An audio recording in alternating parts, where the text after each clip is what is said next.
டா Vinci Code by Dan Brown. அத்தியாயம் 65. சட்ட அமலாக்கத்துறையில் பணிபுரிந்தாலும் சோஃபியா நெவ்யூ இன்று இரவு வரை எப்பொழுதுமே ஒரு துப்பாக்கி முனையில் இருந்ததில்லை.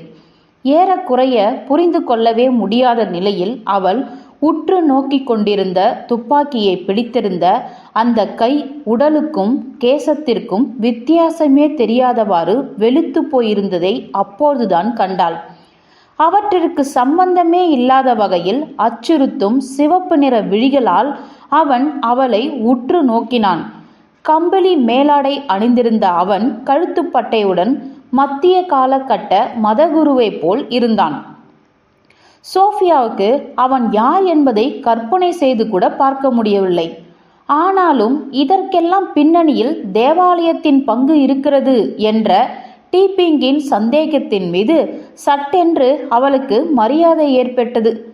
நான் ஏன் இங்கே வந்திருக்கிறேன் என்று உனக்கு தெரியும் என்ற அவனுடைய குரல் கடுமையாக இருந்தது. சோஃபியாவும் டீப்பிங்கும் தங்களை தாக்கியவனின் கட்டளைப்படி கைகளை மேலே உயர்த்தி வைத்துக்கொண்டு சோஃபாவில் அமர்ந்திருந்தனர். லெங்டன் தரையில் கிடந்து முணங்கிக் கொண்டிருந்தார். வந்தவனின் கண்கள் டீப்பிங்கின் மடியில் இருந்த கற்சாவியில் சட்டென்று பதிந்தது. எதிர்ப்பு தெரிவிக்கும் குரலில் டீப்பிங், உன்னால் அதை திறக்க முடியாது என்றார். என்னுடைய டீச்சர் மிகுந்த புத்திசாலி என்ற அவன் நெருங்கி வந்தான். துப்பாக்கியானது டீப்பிங் மற்றும் சோஃபியாவுக்கு இடையே மாறி மாறி குறிப்பார்த்தது. டீப்பிங்கின் வேலையாட்கள் எங்கே போயிருப்பார்கள் என்று சோஃபியா நினைத்தாள். ராபர்ட் கீழே விழும் சத்தத்தை அவர்கள் கேட்டிருக்க மாட்டார்களா? உன்னுடைய டீச்சர் என்பவர் யார் என்றார் டீப்பிங். நாம் பண ஏற்பாடுகள் ஏதாவது செய்து கொள்ளலாம். அந்த கோப்பை விலை மதிப்பற்றது என்றபடி அவன் நெருங்கினான். உனக்கு ரத்தம் கசிகிறது. டீப்பிங் அமைதியாக கவனித்தார். அவனுடைய வலது கால் முட்டியில் இருந்து கால் பாதத்திற்கு ரத்தம் வழிவதை பார்த்து தலையாட்டினார். நீ நடப்பது கடினம், உன்னை போலத்தான் என்ற அவன் டீப்பிங்கின் பின்னால் இருந்த உடல் உதவி உபகாரங்களை காட்டினான். உனக்கு கற்சாவியை பற்றி தெரியும் தானே என்ற டீப்பிங் ஆச்சரியப்பட்டவரை போல் காணப்பட்டார். எனக்கு என்ன தெரியும் என்பதை பற்றி நீங்கள் கவலைப்பட வேண்டியதில்லை. மெதுவாக எழுந்திருங்கள், அதை என்னிடம் கொடுங்கள். நான் எழுந்து நிற்பது கடினம். சரிதான், யாரும் விரைவாக அசையக்கூடாது என்று விரும்புகிறேன். தன்னுடைய உடலுதவி பாகத்தின் வலது பக்கத்திலிருந்து நழுவிய டீப்பிங் கற்சாவியை தன்னுடைய இடது பக்கத்தில் பிடித்து கொண்டார். கால்களில் நிற்க முடியாமல் தடுமாறிய அவர் நேராக நிற்க முயற்சித்து அந்த எடை மிகுந்த உருளையை வலது கையின் உள்ளங்கையில் பிடித்து கொண்டார். பின்னர் வலது காலால் தன்னுடைய உடலுதவி உபகரணங்களின் உதவியோடு தடுமாறியபடி நேராக நின்றார். 2 அடிகளே எடுத்து வைத்த நெருங்கி வந்த அவன் டீப்பிங்கின் தலைக்கு நேராக துப்பாக்கியால் குறிவைத்தான். அதை கவனித்தபடியே இருந்த சோஃபியாவால் உருளையை நெருங்கி அந்த கொலைகாரனை எதுவும் செய்ய முடியவில்லை. உன்னால் வெற்றி பெற முடியாது என்றார் டீப்பிங். தகுதியானவர் மட்டுமே அந்த கல்லை திறக்க முடியும். கடவுளால் மட்டும்தான் யார் தகுதியானவர் என்று தீர்மானிக்க முடியும் என்று நினைத்து கொண்டான் சிலாஸ். இது மிக கனமானது என்றார் டீப்பிங். இப்பொழுது அவருடைய கைகள் நடுங்கின. இதை நீ விரைவாக எடுத்துக்கொள்ளவில்லை என்றால் நான் கீழே போட்டாலும் போட்டுவிடுவேன் என்றபடி அவர் ஆபத்தான முறையில் முன்னும் பின்னும் ஆடிக்கொண்டிருந்தார். அந்த கல்லை எடுக்க சிலாஸ் விரைவாக முன்னே சென்றான். அவன் அதை செய்துவிட்ட சமயத்தில் டீப்பிங் தன்னுடைய சமநிலையை இழந்திருந்தார். வலது பக்கத்தில் அவர் சரிந்து விழும் முன்னர் உடலுதவி உபகரணம் அவரிடமிருந்து நழுவியது. கூடாது! சிலாஸ் முன்னே பாய்ந்து அந்த கல்லை காப்பாற்ற முயற்சித்தான். அதே சமயம் தன்னுடைய ஆயுதத்தை அவன் கீழே விட்டுவிட்டான். அப்படியும் அந்த கற்சாவியானது அவனிடமிருந்து விலகி சென்று விட்டது. அவனுக்கு அருகாமையில் கீழே விழுந்த டீப்பிங்கின் இடது கை பின்னால் சுழன்று கொண்டது. அந்த உருளை சாவி சென்று சோபாவில் விழுந்தது. அதே நேரத்தில் டீப்பிங்கின் உடலுதவி உபகரணம் சுழன்று வந்து காற்றில் ஒரு சுற்று சுற்றி சிலாஸின் காலை நோக்கி வந்தது. தன்னுடைய இடுப்பு பட்டையுடன் சரியாக மோதிய சத்தத்துடன் இருந்த அவனுள் முன்கம்பிகள் ஊடுருவி நசுங்கின. மீண்டும் மண்டியிட்டு அமர்ந்து சிலாஸ் நிலை குலைந்திருந்தான். அது அவனுடைய பெல்ட் மேலும் ஆழமாக வெட்டுவதற்கு காரணமானது. பிஸ்டல் காதை அடைக்கும் செய்யும் உருமலுடன் வெடித்தது. வெளிவந்த தோட்டா யாரையும் காயப்படுத்தாமல் தரையில் புதைந்தபோது சிலாஸ் விழுந்தான். அவன் மீண்டும் எழுந்து சுடுவதற்கு முன்னர் சோஃபியா தன்னுடைய காலால் அவனுடைய தாடையை தரையில் அழுத்தி பிடித்திருந்தாள். வண்டி பாதையின் அடிப்பகுதியில் இருந்த கொலாட் துப்பாக்கி சுடும் சத்தத்தை கேட்டார். அந்த சத்தம் அவருடைய நரம்புகளை சில்லிட வைத்தது. பெக்கே வந்து கொண்டே இருந்தாலும் இன்றிரவு லெங்டனை கண்டுபிடித்து தனிப்பட்ட பெருமையை தட்டிச் செல்லும் நம்பிக்கையை கொலாட் ஏற்கனவே கைவிட்டிருந்தார். ஆனால் பெக்கேவின் அகங்காரத்தால் காவல்துறை நடவடிக்கையை மீறி குற்றம் என்று அவரை அமைச்சகர் நடவடிக்கை கமிட்டி முன்னிறுத்தினால் அது மிக மோசமானதாக இருக்கும். ஒரு தனியார் வீட்டில் ஆயுதம் ஒன்று வெடித்திருக்கிறது. நீ இப்பொழுது வண்டி பாதையின் கீழே நின்று கொண்டிருக்கிறாய்.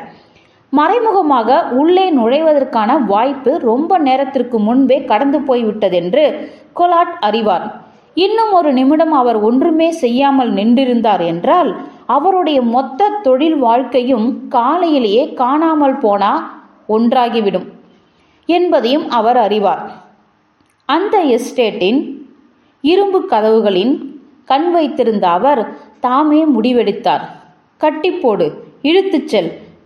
தொலைவில் நடப்பவற்றை தெரிந்து கொள்ள முடியாத தெளிவற்ற மனநிலையில் இருந்த லெங்டனுக்கு துப்பாக்கி சுடும் சத்தம் கேட்டது. அவருக்கு வழியில் முணங்கும் சத்தமும் கேட்டது. தன்னுடையது தானா?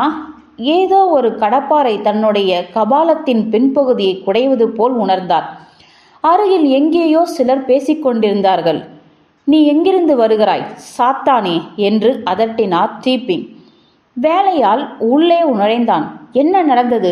கடவுளே, யார் இது? நான் காவல்துறையை அழைக்கிறேன். நாசமா போச்சு. காவல்துறையை அழைக்காதே. அந்த ராட்சசனை கட்டிப்போடு. அளவுக்கு ஏதாவது கிடைக்கிறதா என்று நீயே போய் பார்த்து வா. கொஞ்சம் ஐஸ் எடுத்து வாருங்கள் என்றாள் சோஃபியா. லெங்டனுக்கு மீண்டும் மயக்கமானது. நிறைய குரல்கள், அசைவுகள். அவர் இப்பொழுது சோஃபாவில் அமர வைக்கப்பட்டிருந்தார். சோஃபியா அவருடைய தலையில் ஒரு ஐஸ் பாக்கெட்டை பிடித்து கொண்டிருந்தாள். அவருடைய தலை வலித்தது. இறுதியாக லெங்டனின் பார்வை தெளிவடைந்த போது தான் தரையில் கிடத்தப்பட்டிருந்த உடலை உற்று நோக்கி கொண்டிருந்ததை பார்த்தார். நான் மயக்கத்தில் இருக்கிறேனா? வெண்தோலில் இருக்கும் இந்த துறவியின் பெருத்த உடல் கட்டி போடப்பட்டு டேப்பால் சுற்றப்பட்டிருக்கிறது. அவனுடைய முகவாய் பிளந்திருக்கிறது. அவனுடைய வலது தொடையில் சுற்றிருந்த கயிறு இரத்தத்தால் நனைந்திருக்கிறது. அவனும் கூட இப்போதுதான் வந்திருப்பான் போலிருக்கிறது. சோஃபியாவிடம் திரும்பிய லெங்டன், யார் இது? என்ன நடந்தது என்றார். டீப்பிங் மெதுவாக நடந்தார். ஹார்ட்மே ஆர்த்தோபெடிக் மருத்துவ நிறுவனம் தயாரித்த வாளை சுழற்றிய ஒரு நைட் வீரரால் நீ காப்பாற்றப்பட்டிருக்கிறாய். லெங்டன் உட்கார முயற்சித்தார். சோஃபியா தன் கை நடுங்க தொட்டாலும் அது இனிமையாக இருந்தது. கொஞ்ச நேரம் ஓய்வெடுத்துக் கொள்ளுங்கள் ராபர்ட். நான் இருக்கும் நிலையின் துரதிர்ஷ்டவசமான பலனை உன்னுடைய பெண் தோழியிடம் நான் நிரூபித்து விட்டேனோ என்று எனக்கு அச்சமாக இருக்கிறது. உன்னை எல்லோருமே குறைவாக மதிப்பிடுவதை போன்றே இருக்கிறது என்றார் டீப்பிங். சோஃபாவில் தன் இருக்கையிலிருந்து துறவியை உற்று நோக்கிய லெங்டன் என்ன நடந்தது என்பதை கற்பனை செய்ய முயற்சித்தார். அவன் இடுப்பு பட்டை அணிந்திருக்கிறான் என்று விளக்கினார் டீப்பிங். என்ன? தரையில் கிடந்த முற்கம்பிகள் கொண்ட அந்த பட்டையை காட்டினார் டீப்பிங். ஒழுக்கத்திற்கான பட்டை.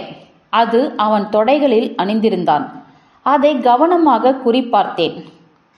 லெங்டன் தன் தலையை தேய்த்து கொண்டார். ஒழுக்கப்பட்டைகள் பற்றி அவருக்கு தெரியும். ஆனால் எப்படி உங்களுக்கு தெரியும்? டீப்பிங் நகைத்தார்.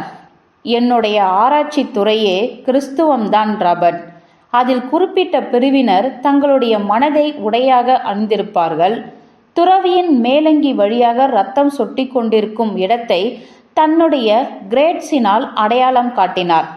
அவர் ஒபாஸ்டே என்று கிசுகிசுத்த லெங்டன் ஒபாஸ்டேயில் உறுப்பினர்களாக இருக்கும் சில பாஸ்டன் தொழிலதிபர்களை பற்றி சமீபத்தில் ஊடக வெளிப்பாட்டை நினைவுறுத்தி கொண்டார். தங்களுடைய 3 துண்டு உடைகளுக்கு அடியில் ஒழுக்கப்பட்டையை அணிந்திருப்பவர்களை சந்தேகப்பட்ட சக பணியாளர்கள் பொதுப்படையாக குற்றம் சாட்டினர். உண்மையில் 3 பேரும் அப்படி ஒரு விஷயத்தை செய்யவில்லை.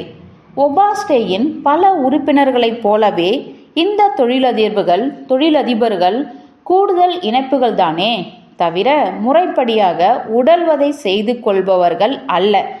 அவர்கள் பக்தி நிறைந்த கத்தோலிக்கர்கள், தங்களுடைய பிள்ளைகளை கவனமாக பார்த்து கொள்கிறவர்கள், அந்த சமூகத்திற்கு தங்களை ஆழமாக அர்ப்பணித்தவர்கள். கத்தோலிக்க பிரிவில் உள்ள பலரில் அவர்களுக்கும் ஓர் அங்கத்தினர்கள்தான். ஆனால் ஊடகமானது அவர்களை தீவிர மதப்பற்றாளர்கள் என்று வெளிச்சம் போட்டது. ஊடகம் சொல்லும் அப்படிப்பட்ட துறவிகளுள் ஒருவர் உண்மையில் இங்கே லெங்டனுக்கு முன்னால் தரையில் கிடக்கிறார். அந்த பட்டையையே உற்று பார்த்து கொண்டிருந்த டீப்பிங், ஒபாஸ்டே எதற்காக புனித கோப்பையை கண்டுபிடிக்க முயற்சி செய்ய வேண்டும் என்றார். அதை பரிசீலிப்பதில் லெங்டனுக்கும் ஆர்வம் இருந்தது.